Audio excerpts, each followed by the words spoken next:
Hello दोस्तों, राम राम। आप सब कैसे हो? आई होप आप अच्छे होंगे, आपके जीवन में सब सुख समृद्धि शांति होगी। तो आज हम वीडियो के माध्यम से जानेंगे कि सबरी माता का व्रत कैसे करें और इसको करने के लिए कौन कौन सी उपाय करें और किन लोगों को यह व्रत करना चाहिए। तो प्लीज़ दोस्तों वीडियो को पूरी देखना और वीडियो को देखने से पहले प्लीज़ लाइक शेयर और सब्सक्राइब जरूर करें चैनल को, ताकि मैं आपके सामने ऐसी ही अच्छी अच्छी वीडियो लेके आती रहूँ। तो चलिए दोस्तों शुरू करते हैं। हिंदू धर्म में सबरी जयंती का विशेष महत्व है। हर साल फाल्गुन महीने में कृष्ण पक्ष की सप्तमी तिथि को सबरी जयंती मनाई जाती है। इस दिन भगवान श्री राम की पूजा करने से जीवन में खुशियों का आगमन होता है और जीवन में जितनी भी आपकी समस्याएं होती हैं, पैसों की कमी होती है या फिर कोई बीमारी होती है, घर में कोई मेंबर बीमार होता है, तो हर तरह की समस्याएं इस व्रत को करने से दूर हो जाती हैं। कहते हैं कि सबरी माँ बहुत ही गरीब थी, लेकिन वो सच्चे दिल से भगवान राम की पूजा करती थी, जिससे भगवान राम ने उनके जूठे बेर खाए थे। तो जो भगवान होता है वो श्रद्धा का भाव का भूखा होता है। वो आप कैसा भोग लगाते हो या फिर कैसा क्या कुछ करते हो, इस पे डिपेंड नहीं करता। तो माता सबरी के बारे में सबने सुना होगा। माता सबरी रामायण काल के महत्वपूर्ण पात्रों में से एक है। धर्मशास्त्रों में भी वर्णित है। माता सबरी ने प्रभु श्री राम को जूठे बेर प्रेम से खिलाए थे। हिंदू धर्म में हर साल माता सबरी की जयंती मनाई जाती है। हिंदू धर्म में माता सबरी की जयंती का विशेष महत्व है। इस दिन भगवान राम के साथ माँ सबरी का भी पूजन किया जाता है। इस दिन पूजन से भगवान राम प्रसन्न होते हैं और कृपया करते हुए आपकी सभी तरह की जो समस्याएं होती हैं वो दूर हो जाती हैं। तो 2025 में जो सबरी जयंती है वो आपकी 20 फरवरी को 9:58 पर होगी। हिंदू पंचांग के अनुसार हर साल फाल्गुन महीने की कृष्ण पक्ष की सप्तमी तिथि को सबरी जयंती मनाई जाती है और इस साल फाल्गुन महीने की कृष्ण पक्ष में सप्तमी तिथि 19 फरवरी को सुबह 7:32 पर आरंभ होगी। वहीं इस तिथि का जो समापन होगा वो 20 फरवरी को 9:58 पर हो जाएगा।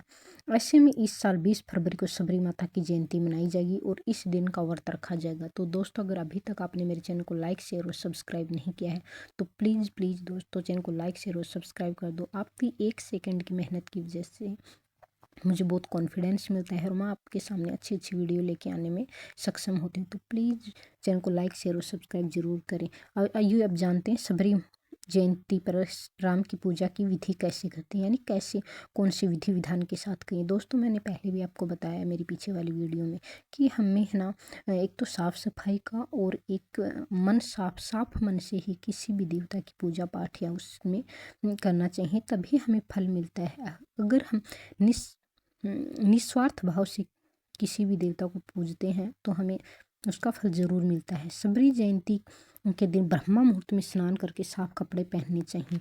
इसके बाद भगवान सूर्य को अर्घ्य देना चाहिए। फिर पूजा स्थल पर ईशान कोण में प्रभु श्री राम की प्रतिमाएं तस्वीर रखनी चाहिए। पूजा के दौरान भगवान श्री राम को धूप दीप गंध फूल अक्षत आदि चीज़ें चढ़ानी चाहिए। अंत में भगवान श्री राम की आरती करनी चाहिए। इस दिन भगवान राम को मीठे बेर का भोग अवश्य लगाना चाहिए। इसके पीछे पौराणिक मान्यता ये है कि सबरी जी ने राम को झूठे बेर खिलाए थे, लेकिन वो सच्चे मन से भगवान से प्रेम करती थी, उसकी पूजा पाठ करती, भक्ति भाव, तभी भगवान ने उनको दर्शन दिए थे, उनके झूठे बेर खाए थे। फिर भोग में चढ़ाए बेर को प्रसाद के रूप में आपको आजू बाजू के लोगों में वितरित कर देना चाहिए। इस दिन माता सबरी की भी पूजा की जाती है। अब जानते हैं कि इस दिन क्या मान्यता है, क्यों मनाया जाता है।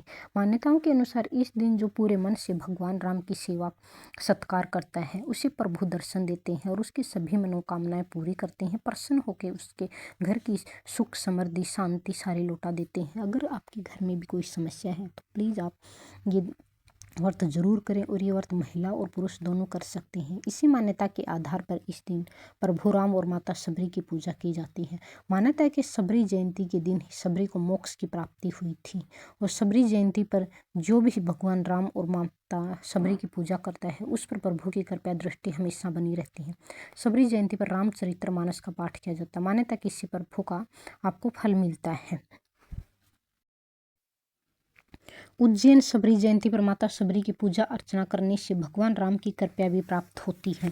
प्रभु श्री राम ने अपनी भक्त सबरी की भक्ति से प्रसन्न होकर उनके झूठे बेर तक खा लिए थे और उन्हें उसी दिन मोक्ष की प्राप्ति हो गई थी। कहते हैं उसी दिन से सबरी जयंती हर साल हिंदू धर्म में मनाई जाती है और जो भी इस दिन व्रत करता है उसका भाग्य खुल जाता है। रामायण, रामचरितमानस, अन्य धार्मिक ग्रंथ आदि में सबरी की कथा का उल्लेख मिलता है। इस दिन माता सबरी को स्मृति यात्रा निकाली जाती है। लोग रामायण का पाठ आदि कराते हैं, पूजा पाठ हवन करवाते हैं, दान देते हैं। बड़े हर्षोल्लास के साथ ये त्योहार मनाया जाता है। आगे अब जानते हैं सबरी माता की पूजा और व्रत कैसे किया जाता है। तो सबरी जयंती की व्रत पूजा विधि हम जानते हैं। तो दोस्तों पहले प्लीज़ वीडियो को लाइक शेयर और सब्सक्राइब जरूर कर दें। इस दिन सुबह उठकर सर्वप्रथम भगवान श्री राम और माता सबरी को स्मरण कर नमस्कार करें। इसके बाद घर की साफ सफाई कर अन्य कार्य भी कर लें।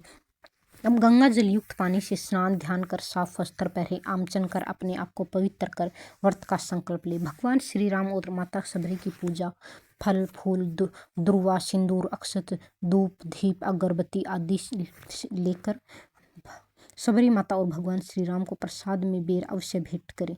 कहते हैं कि सबरी माँ की जो बेर थे वो भगवान ने खाए थे। सबरी ने भगवान को बेर भोग में दी थी, इसलिए भगवान को वो सबरी के बेर प्रिय हैं। इसीलिए भक्तों को बेर भोग में लगाने चाहिए। पूजा के आखिरी आरती करने के बाद अपने परिवार का कुशल मंगल की कामना करें। संभव कि दिन भर उपवास रखें और शाम को आरती अर्चना करने के बाद ही फलाहार करें।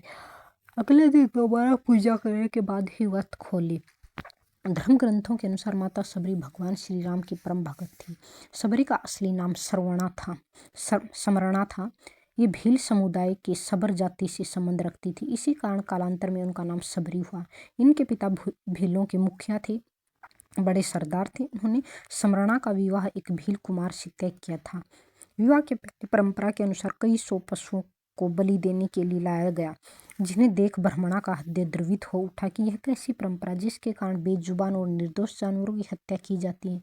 इसी कारणवश सबरी ने अपने विवाह से एक दिन पूर्व भाग गई और दंडकारण्य वन में पहुंच गई। दंडकारण्य में मातंग ऋषि तपस्या किया करते थे। समरणा उनकी सेवा करना चाहती थी, परंतु वह भील जाति से थी, जिस कारण उन्हें लगता था कि उन्हें सेवा करने का अवसर नहीं मिलेगा, क्योंकि पहले नीची जातियों को पूजा धर्म पाठ या फिर आपकी अन्य धर्म ग्रंथ पढ़ने का अधिकार नहीं होता था। उन्हें उपनयन संस्कार करने का अधिकार नहीं होता था। शूद्रों और महिलाओं को तो विशेषकर नहीं होता था। लेकिन इसके बाद वे भी चुपचाप प्रातः जल्दी उठकर आश्रम से नदी का रास्ते के सारे कंकड़ और कांटों को चुनकर पूरे रास्ते को भली भांति साफ कर दिया करती थी और रास्ते बालू बिछा देती थी। एक दिन जब सबरी यह सब कार्य कर रही थी तो ऋषि श्रेष्ठ ने देख लिया। वे सबरी की सेवा भावना से अत्यंत प्रसन्न हुए। उन्हें अपने आश्रम में सबरी को शरण दे दी। सबरी वहीं पर रहने लगी। एक दिन जब ऋषि मातंग को लगा कि उनका अंत समय निकट है तो उन्होंने सबरी से कहा कि वे अपने आश्रम में ही प्रभु श्री राम की प्रतीक्षा करें। वे एक दिन अवश्य ही उन्हें से मिलने आएंगे।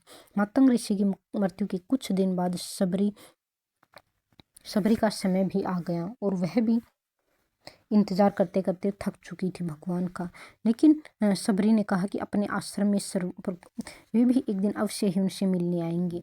वह अपने आश्रम में एकदम साफ सुथरा रखती थी और प्रतिदिन भगवान राम के लिए मीठे बेर तोड़ कर लाती थी। ऐसा करते करते कई वर्ष बीतते चले गए। एक दिन सबरी को पता चला कि 2 सुंदर युवक उन्हें खोज रहे हैं। वे समझ गई कि उनके प्रभु राम आए हैं।